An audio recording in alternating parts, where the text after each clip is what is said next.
Bismillahirrahmanirrahim. Assalamualaikum warahmatullahi wabarakatuh. Jadi insyaAllah pada hari ini kita akan sambung lagi pembelajaran kita, pembelajaran secara online ataupun atas talian tentang tajuk hadas kecil dan hadas besar. Okey. Pada hari ini Ustaz akan fokuskan kepada hadas kecil sahaja, iaitu tentang yang pertama, sebab berlakunya hadas kecil. Yang kedua, perkara yang dilarang ketika berhadas kecil. Dan yang ketiga ialah cara bersuci daripada hadas kecil. Okey? Dengar betul-betul. Okey. Jadi mula-mula kita tengok dulu yang pertama, sebab berlakunya hadas kecil. Sebab berlakunya hadas kecil. Okey, kita tengok. Hadas kecil berlaku kerana ada 8. 1, 2, 3, 4, 5, 6, 7, 8. Ada 8 perkara. 8 perkara yang menyebabkan berlakunya hadas kecil. Okey? Kita tengok satu persatu. Nombor 1. Dia cakap bersentuhan kulit antara lelaki dan perempuan. Bersentuhan kulit antara lelaki dan perempuan. Maksudnya seorang lelaki dan seorang perempuan yang bukan mahram, dia bersentuhan kulit. Contohnya kamu dengan kawan perempuan kamu bersentuhan kulit, tak boleh. Okey. Jadilah hadas kecil. Kalau adik-beradik, adik-beradik macam mana? Adik-beradik tu boleh, sebab dia dalam daging kita. Okey. Seterusnya yang kedua, buang air besar atau kecil. Buang air besar atau kecil. Okey, cara mudah, cakap mudah dia ialah berak dan kencing lah. Bahasa mudah untuk difahami. Buang air besar. Air besar ni apa? Berak. Okey, kecil ni apa? Air kecil tu apa? Kencing. Okey, boleh. Seterusnya yang ketiga, tidur. Tidur. Tidur pun itulah hadas kecil. Sebab apa? Bila kita tidur, kita tak tahu apa yang kita mimpi. Kadang-kadang berpeluh, kadang-kadang ada yang mimpi pergi tandas, sampai terkencing atas tilam. Nampak tak? Jadi tidur pun boleh menyebabkan berlakunya hadas kecil. Okey, yang keempat.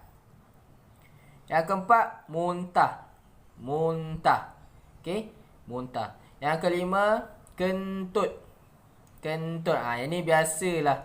Biasa ramai orang buat kentut ni. Tak kisahlah kat mana-mana, tua ke, muda ke, memang biasa. Okey. Dan yang keenam, hilang akal. Hilang akal. Hilang akal ni maksudnya gila lah, tidak waras. Gila, orang gila, orang yang tidak waras. Tu maksudnya hilang akal. Yang ketujuh, memandikan mayat. Memandikan mayat. Maksudnya orang yang memandikan mayat tu, dia berlaku hadas kecil ke atas dirinya. Sebab apa? Sebab masa nak mandikan mayat tu, kita kena ratakan air ke seluruh badan mayat. Jadi kita kena ratakan seluruh air ke seluruh badan mayat tu, termasuklah juga tempat-tempat sulit mayat tu. Jadi bila terkena, maka kita berlakulah hadas kecil. Okey? Dan yang terakhir ialah menyentuh kemaluan. Menyentuh kemaluan. Apa tu kemaluan? Kemaluan tu cakap mudah dia ialah kubul dan dubur lah. Kubul dan dubur. Bukan kubur. Itu kubur tu tempat kita tanam orang. Ni kubur. Kubul. Kubul. Kubul dan dubur. Okey. Kalau kubul tu bahagian hadapan, dubur tu bahagian belakang. Okey. Dapat? Okey, kita tengok sikit apa yang dialog. Dialog apa yang dia cakap ni. Okey. Rupanya ilham yang kentut kuat masa rakaat akhir tadi. Dia Abah, Ilham tak boleh tahan sakit perut. Nampak? Dia kentut. Ilham ni Ilham.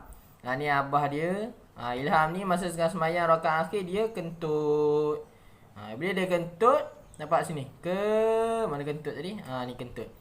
Kentut. Jadi dia berlaku hadas kecil. Maka solatnya batal. Bila solat batal, dia kena ambil wuduk balik, kemudian sembahyang balik lah. Okey? Boleh? Okey. Seterusnya, kita tukar topik. Masuk kepada perkara-perkara yang dilarang ketika berhadas kecil. Perkara-perkara yang dilarang ketika berhadas kecil. Okay. Antara perkara-perkara yang dilarang ketika berhadas kecil ialah ada 3 perkara. 1, 2 dan 3. Okey? 1, 2 dan 3. Yang pertama dia kata menyentuh Al-Quran atau membawanya. Menyentuh Al-Quran atau membawanya. Maksudnya semasa hadas kecil, kita tidak boleh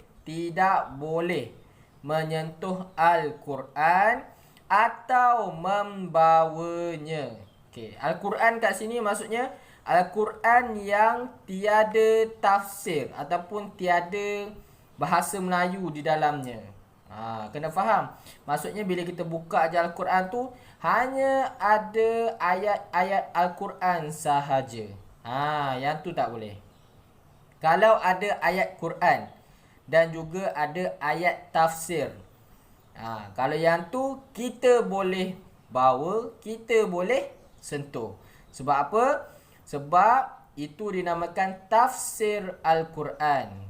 Bahasa Melayu dia lebih banyak daripada bahasa ayat Al-Quran tu sendiri. Jadi itu dinamakan sebagai tafsir Al-Quran. Tapi kat sini dia cakap menyentuh Al-Quran. Bila sebut Al-Quran, maksudnya daripada muka surat pertama sampai muka surat yang terakhir tu hanya ada ayat Al-Quran sahaja. Okey? Faham? Yang kedua, tawaf.